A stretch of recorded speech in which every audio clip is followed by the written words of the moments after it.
ఈ రోజు రెసిపీ వచ్చేసి బొంగుయాల కూర అంటే ఈ డ్రై ఫిష్. సో నా ప్రాసెస్ తెలియదు యాక్చువల్లీ, మా అమ్మకి అడిగి నేర్చుకొని మరి చేశాను మా వారి కోసం. ప్రాసెస్ చూసేద్దాం పద. ఇలా ఆనియన్స్ మంచిగా కట్ చేసిన తర్వాత ginger garlic coriander and roasted jeera powder ఇందులోనే వేశారు. ఫ్లేవర్ ఇందులో వేస్తే ఇంకా బాగుంటుందంట. సో ఈ డ్రై ఫిష్ తీసుకొని ఇలా మంచిగా కాల్చుకోండి. కట్టెల పొయ్యి మీద అయితే ఇంకా బాగుంటుందంట, కానీ మన దగ్గర లేదు కదా, అందుకే స్టవ్ తో సరిపెట్టేశాను. సో చూసారా, ఇలా మొత్తం దాన్ని మంచిగా కాలుస్తే ఏంటి అంటే దాని యొక్క టేల్ అండ్ హెడ్ అనేది మంచిగా విరిగిపోతుంది, ఎందుకంటే అది మనం వంటలో యూస్ చేయం కదా. సో అన్ని పక్కన పడేసేయాలి, అన్ని డ్రై ఫిష్ లో తీసేసేయండి. సో చూసారా, ఇలా మంచిగా అయ్యాక వాటిని 2 పీసెస్ గా తీసేసేయండి, ఎందుకంటే కుక్ చేయడం ఈజీ ఉంటుంది. ఇంకో దాంట్లో వాటర్ ని బాయిల్ చేసి ఇంకో దాంట్లో చింతపండుని మంచిగా కడిగి నానబెట్టేసేయండి.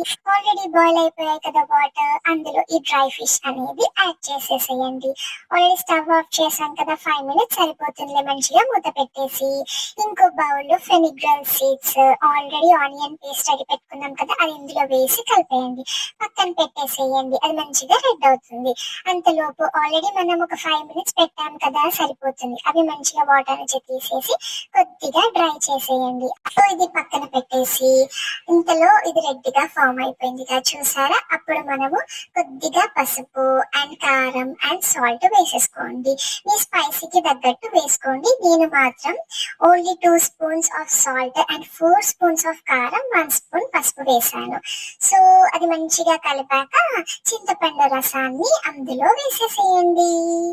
ఇప్పుడు వీటిని మంచిగా కలిపేసి కొద్దిగా వాటర్ కూడా యాడ్ చేసుకోండి. నేను 1 glass ఆఫ్ వాటర్ వేసుకున్నాను. మరీ పల్చగా కాకుండా 1 glass ఏంటంటే ఇది ఒక 2-3 members కి కొంచెం థిక్గా బాగుంటుంది, మరి పల్చగా కాకుండా ఇలా చూసుకోండి. సో ఫైనల్ గా మనము కొత్తిమీర కూడా యాడ్ చేసుకొని పక్కన పెట్టి మూత పెట్టేశాను. చూసారా ఎంత చక్కగా బాయిల్ అయిందో, ఆయిల్ కూడా పైకి వచ్చేసింది. సో ఇప్పుడు మనము ఈ డ్రై ఫిష్ ని అందులో వేసే టైం వచ్చేసింది అనమాట. సో అందులో ఒక్కొక్కటిగా అన్ని వేసేసి మంచిగా స్పూన్ తో ఒక్కసారి కలుపు, ఎక్కువసారి కలపకు అని మా అమ్మ చెప్పింది, అందుకే ఒకసారి కలిపేసి మూత పెట్టేశాను. తర్వాత మంచిగా చూసారా ఆయిల్ ఎలా పైకి వచ్చిందో, అంతే ఇంకా అయిపోయినట్టే. ఇంకా కూర ఆఫ్ చేసి ఇంకో గిన్నెలో నుంచి సర్వ్ చేయడమే, అంతే రెడీ. నేను మా వారి కోసం ఎంత ప్రేమగా చేశానో తెలుసా.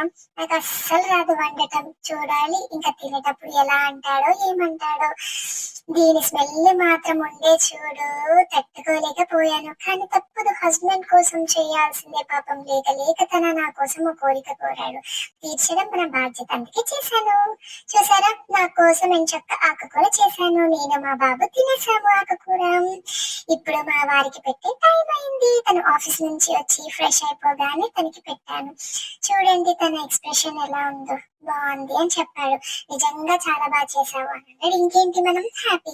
తను మా మ్యారేజ్ అయినప్పటి నుండి ఒక్కసారి కూడా నాకు ఫిష్ చెయ్యు అని అనలేదు, ఫిష్ ఐటమ్స్ ఏమి చెయ్యు అనలేదు, ఎందుకంటే నాకు రాదు అండ్ నచ్చదు అని చెప్పేసి.